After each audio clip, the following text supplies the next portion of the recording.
తెలుగు రాష్ట్రాల్లో 450కి పైగా రోబోటిక్ సర్జరీలు సక్సెస్ఫుల్ గా చేసిన ఘనత మణిపాల్ హాస్పిటల్దే.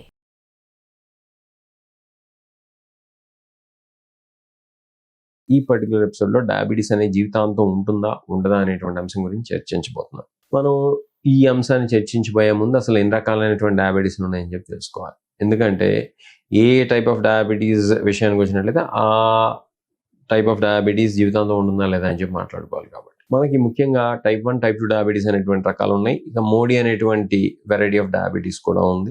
మోనోజెనిక్ డయాబెటిస్ అని చెప్పి అంటూ ఉంటారు.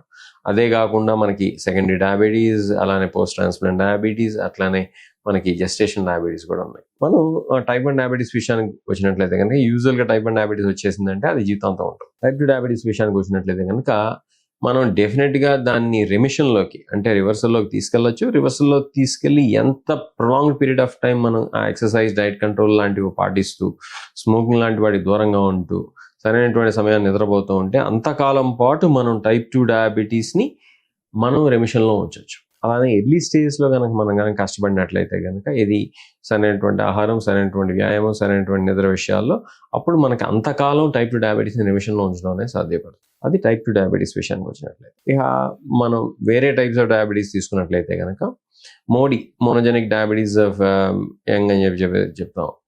అది జెనెటిక్ కాజెస్ వల్ల వస్తుంది కాబట్టి ఆ టైప్ ఆఫ్ డయాబెటీస్ విషయానికి వచ్చినట్లయితే కనుక యూజువల్గా అది ఒకసారి వచ్చిందంటే లైఫ్ లాంగ్ ఉంటుంది. 4 టైప్ ఆఫ్ డయాబెటీస్ విషయానికి వచ్చినట్లయితే కనుక సెకండరీ డయాబెటీస్ కూడా ఒకసారి వచ్చిందంటే కనుక యూజువల్లీ లైఫ్ లాంగ్ ఉంటుందని చెప్పుకోవాలి. ఎందుకంటే సెకండరీ డయాబెటీస్ అనేది ఎందుకు వస్తుంది? ప్యాంక్రియాటైటిస్ వల్ల వస్తుంది. అంటే ప్యాంక్రియాస్ డ్యామేజ్ అవడం వల్ల వచ్చేటువంటి డయాబెటీస్.